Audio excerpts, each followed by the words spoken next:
Okay, people, this is one that I've been wanting to do for some time.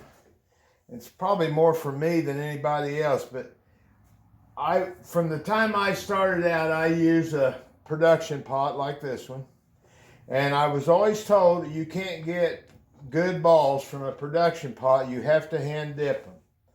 Well, this seemed to always have worked quite well for me in offhand shooting over the years, but now that I'm doing chunk guns, supposedly I get a better ball this way. So what I'm going to do is, it's an experiment.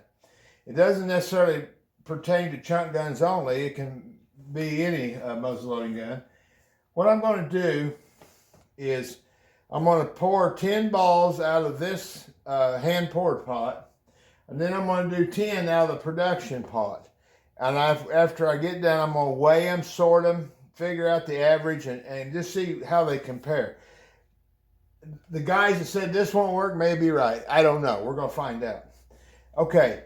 And when I do the hand dip part, a lot of guys, you'll hear them say, well, you bring it up and you tip it over. I do not do that. I get it over here and I pour it in there and I let it overrun. I feel that way. I know I'm going to get, when the lead shrinks, it's not going to pull air down into the ball. Then I just whack it here with my hammer handle and I drop it out. I've heated this all up so that we're not going to get any wrinkles. It's already been, I've run a few of them just to make sure. So I'm going to put that in there. And then I'm going to, like I said, I'm going to do 10 of them. This is my 54. These are 535 balls. But I'm going to do 10 of them. Now this video will be chopped up a little bit because I don't think you want to sit there and watch me cast all these balls. So what I'm going to do now, I will pause the video and I'll go ahead and finish running the 10 and then we'll get back to it.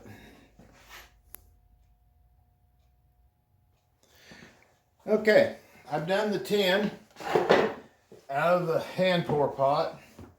Now I'm going to do 10 out of the production pot. Now, by the way, I had both these set at the same temperature, so we got that. You'll see people say, well, I put it up under here and I hit the trigger and I drop it, and no. You're really just begging for a chance to pull air down in that ball. It looks good, but you won't get any consistency out of it. So I'm going to put that back over there. What I do is the same way as I do over here, except I'm not hand dipping them. I put it under there and I fill it up and I let it pool up just like that. And when it cools down, there we go. You'll see it get a frosty look. You know it's solid now. So I'm going to do 10 of these, and I'll just talk while we're doing it. It won't take me that long to do 10 this way. This is actually, let's see, I started out in 1981. This is my third Lee production pot. You just use them until they start losing some of their gating and stuff. They don't work as well. Everything gets kind of sloppy, and I always just give them to somebody that's new in the game that wants to start casting, and that way they don't have a lot of money in it, and it'll do their needs just fine. Of course, you know, when I get to casting, I'll cast hundreds of them at a time, so because I use a lot of them, so that's why I do that.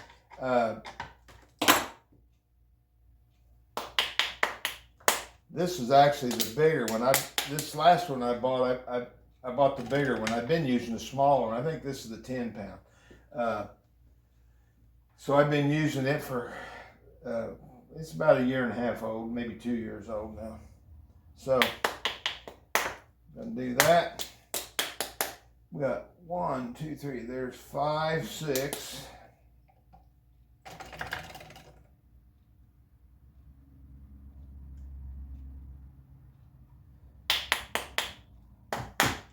I'm gonna throw that one right back in the pot over here, because I seen it when it cooled down. I didn't have very much lead on top, and I seen it pull air right down inside. So we'll just skip that one.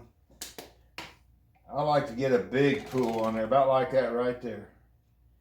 And it can pull down as much as it wants to, and I still don't have to worry about pulling air in. You see a little dimple in the middle. That's where it pulls in when it shrinks. Or it cools. It shrinks as it cools, when I say. Okay.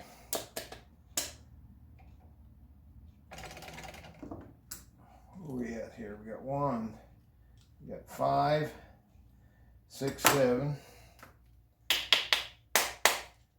8.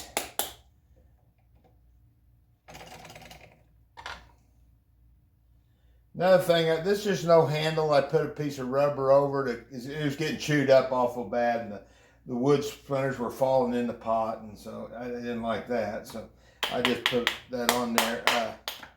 You want to, they say hit your mold at the hinge bolt, but I've never done that. I don't think I've wrecked any of them yet. I'll see right there's another one. Then you see how I'm not going to use that one. I didn't get enough lead on. You can kind of eyeball these as you're pouring. You see where you're headed here. Whoop, over there. So we got 5. I need 1 more. Going to get a big pour on top. There we go.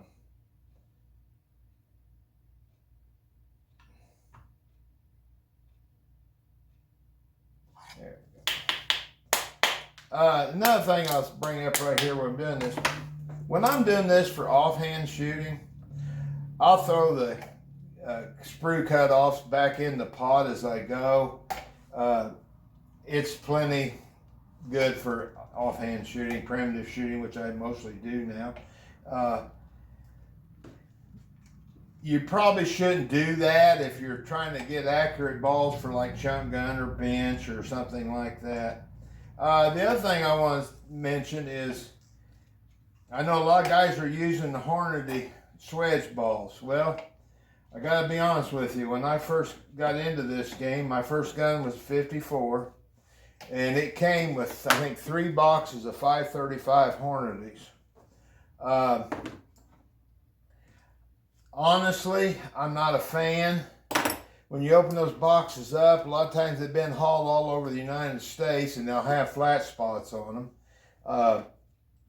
The other thing, on one of the boxes, I just, for shits and giggles, I weighed, they're 50 in a box. I weighed 50, and the weights on those ran as much as 9 grains out. So in other words, there was a 9 grain spread in a box of balls. That's ridiculous, is what that is. And I'm sure if they had the same guy running that machine every day and he was really paying attention, that may not happen. But this is like any other industry. You don't know who's on that damn machine from day to day. And if I have to throw a third of the balls away because they won't fall inside groups that I need, why would I just melt those down? I'll just make my own. And I feel like I can make balls every bit as good as they can, even though they have a sprue on them. Okay, now what I'm going to do, I'm going to shut this part of it down, and then I'm going to weigh all these. I've got a chart over here, as you can see. We'll get these all weighed. I don't know that it'll happen tonight because this is Thanksgiving Eve, and tomorrow's the big day. The family's all coming in. So I'm going to kill it for now. We'll do all this, and we'll just see where we're at on it. If I don't get back to you before tomorrow, have a good Thanksgiving for everybody. Well, it's Thanksgiving morning. I think we've got everything prepared for the family coming in, so I'm going to take a few minutes and go ahead and finish this video up. I went ahead and weighed all the balls like I said I would. You're seeing the results in front of you. If you look at on the left side are the balls that were done out of the production pot, right side of the balls that I hand poured. First thing you'll notice is the spread from top to bottom on the production pot side was less than the spread on the hand poured side. Now that's a small number. It may not mean a lot. One thing that caught my eye is the median number on the, when we say median, we'll just think average. Median on the production pot side is 229.88 grains.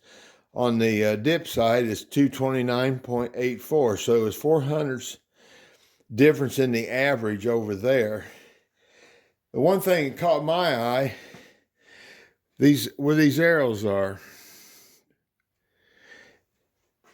If you sorted your balls by 1/10 of a grain, there are 6 balls in that 10 ball group there that could go right into your match pile.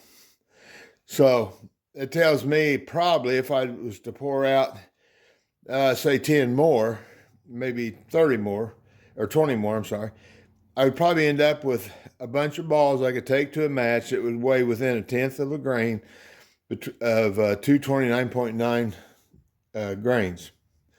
So it seems like the consistency is a little better over here.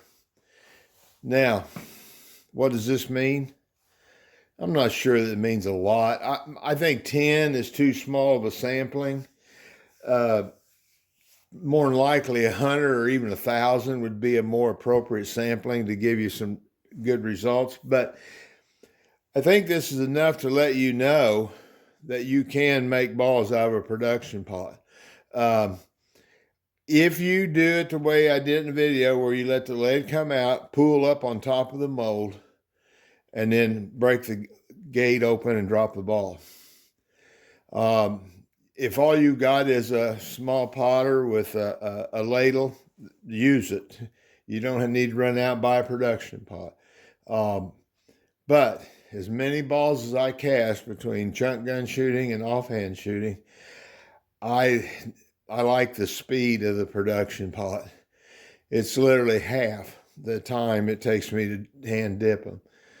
So anyway, that's the story on the production pot versus the dip pot. I think the more important thing is cast your balls, get to the range, and shoot. That'll make you a better shooter. All right, happy Thanksgiving, guys.